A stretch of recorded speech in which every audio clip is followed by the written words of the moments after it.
j'ai réalisé au cours de ma vie que la valeur de qui je suis n'est pas déterminée par ce que les gens pensent de moi. Et mon bonheur ne se situe pas dans le matérialisme. Peu importe où je vais, j'essaye toujours d'apporter ma vision et de partager mes rêves. Je ne sais pas qui vous êtes, et je ne sais pas ce que vous traversez. Je ne suis pas le genre de gars à dire que je traverse quelque chose de pire que vous. Parce que je crois qu'il est bien pire de vivre dans un foyer brisé que de n'avoir ni bras ni jambes. Quand les docteurs m'ont vu, ils ne pensaient pas que je serais en mesure de marcher. Et quand j'ai réalisé que j'étais différent des autres, je savais que je n'avais ni bras ni jambes, mais c'était plutôt la peur de rester seul qui m'effrayait le plus. Je rentrais à la maison chaque jour après avoir été moqué et raillé, sans savoir ce que l'avenir allait me réserver.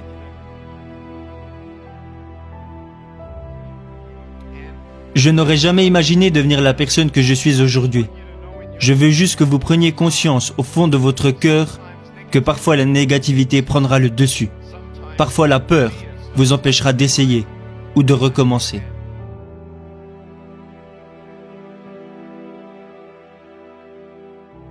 Les encouragements vous rapprocheront toujours de la vérité, de qui vous pouvez être et de ce que vous pouvez faire.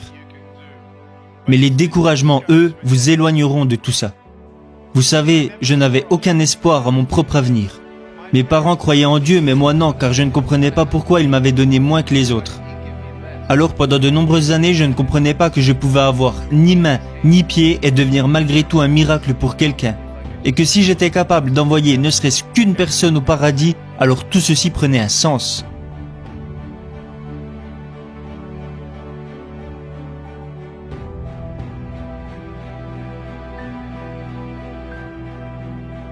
Ce que vous devez comprendre, c'est que lorsque vous ne voyez pas où la vie veut vous amener, vous devez absolument faire la différence entre la vérité et les mensonges. Et le premier thème que je veux aborder est votre valeur. Qui êtes-vous? Oh, tu es moche, abandonne. Tu ne deviendras jamais quelqu'un. Tu ne trouveras jamais de travail, tu ne te marieras jamais, tu resteras seul pour toujours, tu seras toujours dépendant de tes parents, tu ne feras jamais rien. Nick, laisse tomber. Avez-vous déjà pensé à abandonner? Était-ce à cause de ce que les gens disaient de vous? Pourquoi vous inquiétez-vous tant de ce que les gens disent de vous? Pourquoi accordez-vous tant d'importance à votre apparence? Laissez-moi vous demander, pensez-vous que je suis assez cool pour devenir votre ami? Oh, merci beaucoup. Mais je n'ai ni bras ni jambes. Ça n'a pas d'importance, pas vrai? Alors si notre apparence n'a pas d'importance, pourquoi continuons-nous de nous moquer et de blesser les autres par nos paroles, si tout ceci n'a pas d'importance? Ce qui fait notre valeur n'est pas l'image que nous renvoyons. Beaucoup d'hommes pensent que leur valeur est déterminée par la somme d'argent qu'ils peuvent ramener à la maison. C'est faux. Je préférerais toujours être un homme pauvre qui n'a jamais blessé personne, plutôt qu'un homme riche qui a fait de la peine à une personne. Cela ne veut pas dire que je me considère parfait. Cela veut juste dire que l'argent ne définira jamais qui je suis. Je rencontre beaucoup de politiciens à travers le monde et je leur demande souvent: comment pouvez-vous espérer honorer votre pays si vous n'êtes même pas capable d'honorer votre femme?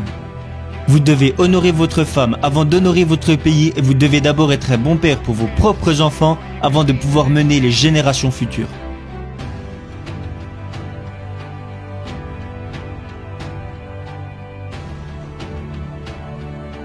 La famille, c'est si important. Je remercie la mienne qui m'a toujours encouragé. Ma mère et mon père m'habillaient et me brossaient les dents quand j'étais enfant. Ok Nick, tu es prêt pour aller à l'école? Oui maman. Est-ce que tu vas faire de ton mieux? Oui maman. Ne te soucie pas de ce que les autres disent. Tu es juste spécial. Et moi je me répétais, je suis juste spécial. Je ne voulais pas être spécial, je voulais juste être normal. Alors toute cette violence et tous ces mensonges grandissant dans ma tête et dans mon cœur m'ont amené petit à petit à entrer en dépression. À l'âge de 8 ans, je suis entré en dépression et à l'âge de 10 ans, j'ai tenté de mettre fin à mes jours. Imaginez tout ce que j'aurais manqué.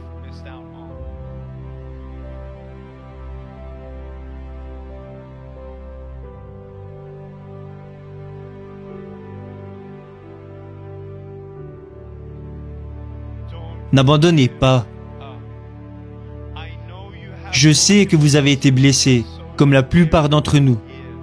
Mais vous ne savez pas quels miracles peuvent apparaître de vos blessures, tant que vous ne donnez pas à vos blessures une chance.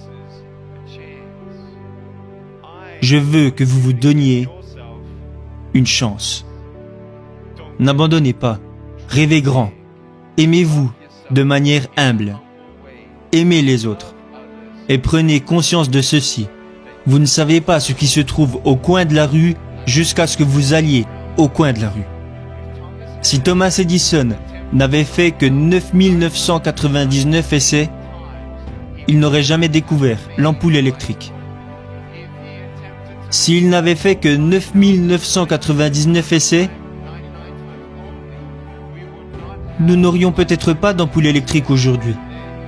Mais il a continué.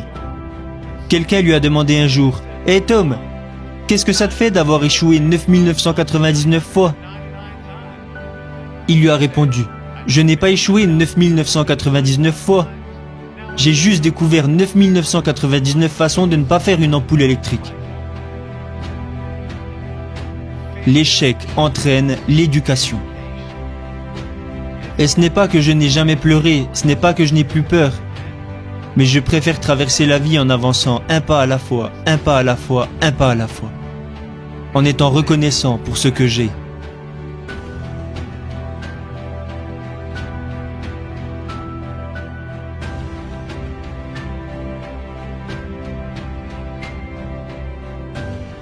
Vous ne pouvez pas tout changer.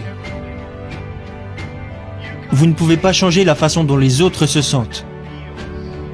Vous ne pouvez pas faire disparaître les regrets, la culpabilité. Vous ne pouvez pas faire disparaître la peur. Vous pouvez encourager les gens, vous pouvez les supporter, les écouter. Vous pouvez être à leur côté, mais vous ne pouvez pas les changer. Vous pouvez prier pour eux, mais vous ne pouvez pas les changer. Je veux que vous preniez conscience qu'il arrive parfois que nous essayons de changer quelque chose qu'il est impossible de changer. J'aimerais pouvoir changer ma situation, mais c'est impossible.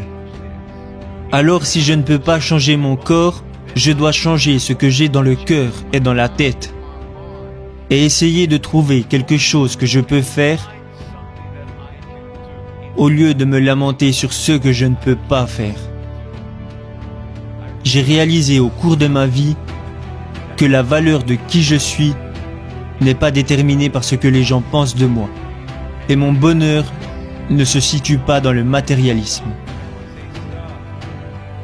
Si vous me donnez tout l'argent que vous avez et tout l'argent que vos parents ont sur leur compte bancaire, disons que ça représente 1 million de dollars, disons même que ça représente 1 trillion de dollars, peu importe la somme que ça représente, disons que tout votre argent atterrit sur mon compte bancaire. Oh, j'aime cette histoire. Mais si tout à coup mon fils meurt ce soir, juste parce que... Est-ce que l'argent peut vraiment vous rendre heureux? Est-ce que l'argent peut réparer votre mariage? Est-ce que l'argent peut rendre vos enfants heureux? Non. La drogue, le sexe, l'alcool, le porno. Si vous placez votre bonheur dans ce genre de choses, alors votre bonheur sera de courte durée.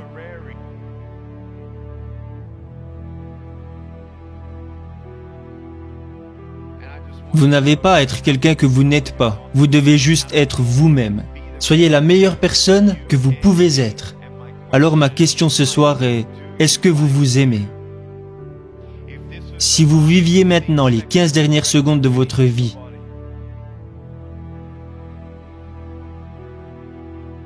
plus que 10 secondes, qui n'avez-vous pas pris dans vos bras depuis longtemps? Qui n'avez-vous pas remercié depuis trop longtemps? À qui n'avez-vous pas dit pardon? Qui avez-vous oublié que vous n'auriez pas dû oublier? Vivez chaque instant comme si c'était le dernier. Soyez la meilleure personne que vous pouvez devenir. Atteignez vos objectifs, accomplissez vos rêves. Mais à la fin, quand ce sera l'heure de vos funérailles, tout ce qui aura de l'importance c'est qui vous aurez été, et non ce que vous aurez fait. Qui vous êtes peut changer des vies, bien plus que ce que vous avez fait. Et si vous pouvez réunir ces deux concepts ensemble, alors vous êtes sur la bonne voie. Rêvez grand. N'abandonnez pas. Quand vous savez pourquoi vous faites ce que vous faites, le courage prend le dessus sur toutes vos peurs. Pourquoi je ne saute pas de cette table? Parce que ce serait une idée stupide. Mais si j'étais sur cette table et qu'il n'y avait personne dans la salle et qu'il y avait un incendie, pensez-vous que cette idée de sauter serait une si mauvaise idée? Quand vous savez pourquoi vous faites ce que vous faites, vous le faites. Apeuré ou pas, effrayé ou pas, j'arrive et j'avance. Vous voulez savoir qui m'a inspiré à devenir conférencier? Ce n'était pas ma mère, ce n'était pas mon père, ce n'était pas ma famille. C'était l'agent d'entretien de mon lycée. Le gars qui nettoyait les toilettes au lycée a changé ma vie. Il me regardait un jour et il m'a dit « Nick, tu devrais donner des conférences ». Et je lui ai dit « Mais t'es dingue ». J'ai commencé à partager mon histoire devant des petits groupes à cause de lui. Il m'a forcé, il était en train de me tordre le bras, alors j'ai dû dire oui. Alors quand je me suis retrouvé à parler devant 300 étudiants de deuxième année pendant 7 minutes, et qu'au bout de 3 minutes la moitié des filles étaient en pleurs, j'étais si nerveux, mes mains étaient moites. Je les regardais et elle n'arrêtait pas de pleurer, alors j'ai dû faire une pause. L'une d'elles est venue me voir et m'a dit « Excusez-moi de vous interrompre, mais puis-je vous prendre dans mes bras ?» Alors toutes les personnes qui pleuraient sont venues me faire un câlin. Je disais « Merci beaucoup à vous. Personne ne m'avait jamais montré autant d'affection.